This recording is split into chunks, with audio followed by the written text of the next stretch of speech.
मुसद्दिक मलिक साहब, आपने जो मतलब आपको ये अंदेशा है कि मुझे पता है आपने तो नहीं लगाया, अब आप ये कहेंगे ऑब्वियसली इलेक्शन कमीशनर लगा दिए, लेकिन आपको अंदेशा है कि जो रिजर्वेशन तहरीक इंसाफ ने या इमरान खान साहब ने मौजूदा वज़ीर आला के ऊपर शो किए हैं, उसके बाद पंजाब के अंदर साफ शफाफ इलेक्शन हो सकता है।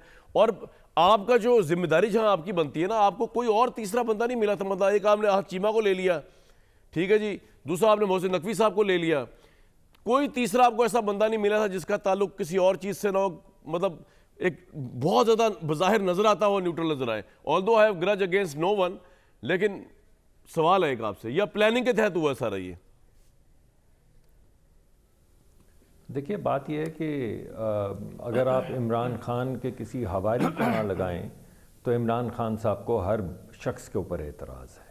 कोई ऐसा शख्स जो इमरान खान साहब का आदमी हो, वो 5 या 7 लोग जिनको वो चोर नहीं समझते, बिकॉज बाकी तो तमाम पाकिस्तान जो है 220 मिलियन लोग या चोर हैं या गद्दार हैं या किसी के एजेंट हैं। तो खान साहब को अगर खुश करना मकसद है तो फिर आइन वाइन को तो छोड़िए, और खान साहब जिसको पर उंगली रखें उसी को लगा दें।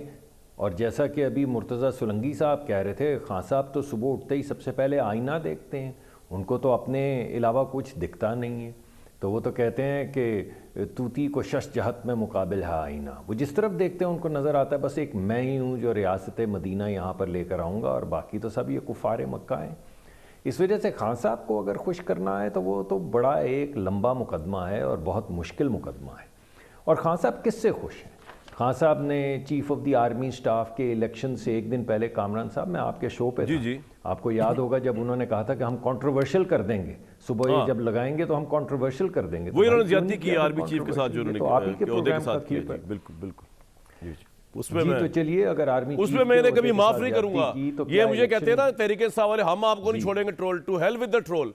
ट्रोल क्या होता है, मैं इनको कभी माफ नहीं करूंगा मरते दम तक। जो इन्होंने इस मुल्क की फौज के साथ किया, अब आप कंटिन्यू करें सर, बहुत ज्यादती की है तहरीक इंसाफ ने। जी उसके अलावा चलें, आप फौज की तो बात हो गई, अब इलेक्शन कमीशन की बात कर लें। चीफ इलेक्शन कमिश्नर को इन्होंने खुद लगाया, और बिल्कुल जिस तरह ये कहा करते थे जस्टिस वजीउद्दीन के मुतल्लिक और फ़खरुद्दीन इब्राहिम साहब के मुतल्लिक, इन्होंने शोहदा तक को नहीं छोड़ा। ये इतने बेहिस लोग हैं जो खासतौर पर सोशल मीडिया के लोग हैं, और ऑब्वियसली लीडरशिप के डिसीजन होते हैं। लेकिन आप प्लीज सॉरी कंटिन्यू करें, मुझे याद आ गए वाकयात रील की तरह मेरे जहन में। जी वो शोहदा के खिलाफ तो, और इन्होंने मौजूदा आर्मी चीफ, सॉरी मुसद्दिक साहब को काट रहा हूं मैं, इन्होंने मौजूदा आर्मी चीफ को कंट्रोवर्शियल करने के लिए लॉन्ग मार्च चलाया शुरू किया। अब तो ये बड़े भोले बन के कह रहे हैं ना एस्टैब्लिशमेंट ताल्लुकात अच्छे कर रहे हैं, लेकिन मैं ये भूल नहीं सकता तारीख के मौजूदा, मैं दोबारा क्लियर कर दूं, जनरल सैयद आसिम मुनीर को रोकने के लिए इमरान खान ने लॉन्ग मार्च किया। जी सर, आप बताइए, अब आगे चले। तो चलिए देखिए ना, chief of the army staff पे बात हो गई, चीफ इलेक्शन कमिश्नर के जो हेड हैं उनको इन्होंने खुद लगाया, बाद में गालम गलोच की। जस्टिस वजीउद्दीन को इन्होंने कहा बेहतरीन आदमी है, फिर गाली गलोच की। वो जस्टिस वजीउद्दीन को इन्होंने खुद कहा कि हमारे इलेक्शन का आप करें थोड़ा सा एनालिसिस, और फिर उनको गाली गलोच साहब ये बताएं ना कि जो इमरान खान ने गाली गलोच की, आईबी के हेड को गाली गलोच की। ये उन्होंने कहा ये साबिक आर्मी चीफ से भी मिलते थे, मोहसिन साहब मास्टरमाइंड थे। उन्होंने खैर नैब वाला तो बेबुनियाद इल्ज़ाम, मैंने वो पढ़ा है, वो तो कुछ और चीज़ थी ना, इसमें अखलाकी म्यार है ना गैर। जिसको जरदारी ने अपना बेटा बनाया उसकी क्या साख होगी, और बाहर की दुनिया में जरदारी को 10% कहते हैं। ये एलिगेशन जो है ऑब्वियसली ये आपके ऊपर इसलिए आता है कि आप लोगों की नॉमिनी है वो, और अब एहतजाज का ऐलान कर दिया, तो जो इलेक्शन अगर हो भी रहा होगा तो शफाफ तो नहीं कहलाएगा ये जनाब। देखिए, बात यह है कि या तो हमारे यहाँ कुछ ऐसा तरीक़ाकार होता है, ये जो पोलराइजेशन की गई है सियासत में, जो गाली गलोच का बाजार गर्म किया गया है, ऐसी कैफियत पैदा की है जिसमें हम बैठ के बात नहीं कर सकते। या तो बैठ के बात कर लेना, 3 इनके कैंडिडेट थे, सदिक साहब बैठ के क्या बात करें, वो बेचारे, मेरी बात सुने ना, आप तो आज तरह भोले बन गए, वो बेचारे असेंबली में आ रहे थे, पहले आप लोग कहते रहे आए असेंबली में, अब आपने जो है उनके इस्तीफे मंजूर कर लिए 70 लोगों के। अब वो बेचारे इलेक्शन कमीशन के बाहर कभी टकरे मारते फिर रहे तहरीक साहब वाले। मेरे भाई आज मैं उनको देख रहा था, प्रोड्यूसर साहब ने मुझे शॉर्ट नहीं दिया, वो आमिर डोगर साहब का, जो वो चीख के कह रहे थे इलेक्शन, क्योंकि पार्लियामेंट तो बंद हो गई, आतिश सदकी पता नहीं क्या ब्रेकडाउन हुआ है सो कॉल्ड, वो इलेक्शन कमीशन में अब झोलियां फैला के जा रहे थे कि जनाब वो 44 अरकान के इस्तीफे वापस ना ले।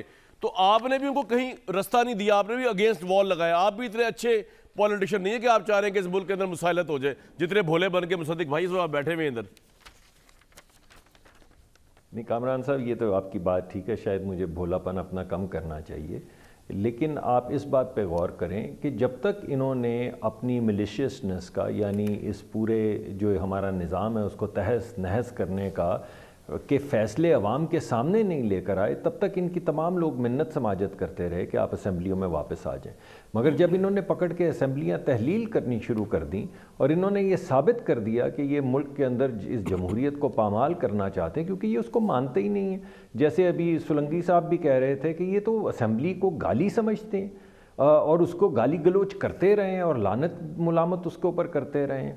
तो जब इन्होंने साबित कर दिया कि इस वक्त इनका वाहिद मकसद जो है मुल्क में सियासत को पामाल करना है, जमहूरियत को पामाल करना है, और वो तमाम जो इन्होंने अपने ऊपर चीज़ें लगाई हुई थी कि भाई मुल्क का आइन कहता है जब इमरान खान साहब चाहेंगे तब इलेक्शन होंगे, तो भाई अब आज वही आइन है।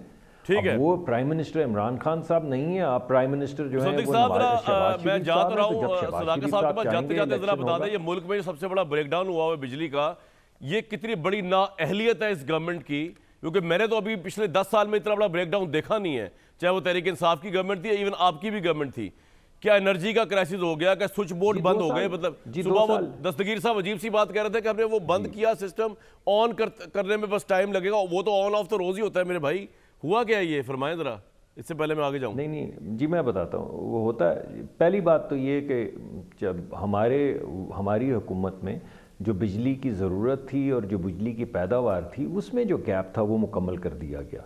और मैं समझता हूँ कि किसी हद तक हमने तरसील को बेहतर किया, जिसको ट्रांसमिशन कहते हैं, मगर उस पर और काम होने की ज़रूरत थी।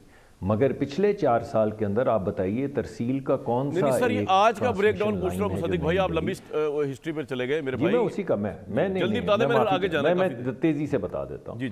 जी, जब इंफ्रास्ट्रक्चर कमज़ोर हो तो होता ऐसे है कि अगर किसी जगह पे बिजली एकदम फ्लक्चुएट करे, तो उस फ्लक्चुएशन की वजह से बिजली के तमाम कारखाने जो हैं वो अपना सर्किट बचाने के लिए खुद ब खुद बंद हो जाते हैं। उनको शुरू करने में फिर 8-10 घंटे लगते हैं। तो आज सुबह यही हुआ, बिजली में जब फ्लक्चुएशन आई, इंफ्रास्ट्रक्चर कमज़ोर था, वो आइलैंड नहीं बने हुए थे जो बनने चाहिए थे, जिसकी वजह से रोलिंग। मुसद्दिक भाई जरा आपने ना ब्रेक पे जब जाएंगे ना, अभी तो मैं जा रहा हूँ मुसद्दिक साहब की तरफ, आप सॉरी इनकी तरफ, सदाकत साहब की तरफ, जरा पूछ के बताइएगा रेलेवेंट क्वार्टर से कि 12 घंटे तो हो चुके हैं, हमें असल बताया ना कब तक बिजली वापस आएगी यार, पूरे पाकिस्तान में बिजली अब आनी शुरू हो गई है जी, अब आनी शुरू हो गई। मैं पूछ के आपको तफसील बता। सदाकत भाई मेरे भाई, ये वो दिन था जिसका मैं चाहता था ये दिन आप कभी ना देखें, कि इस्तीफे आप लोगों के मंजूर हो जाएं, और जिनके नहीं हुए वो तरले मिलते करो इलेक्शन कमीशन के भाई हमारे इस्तीफा लेना।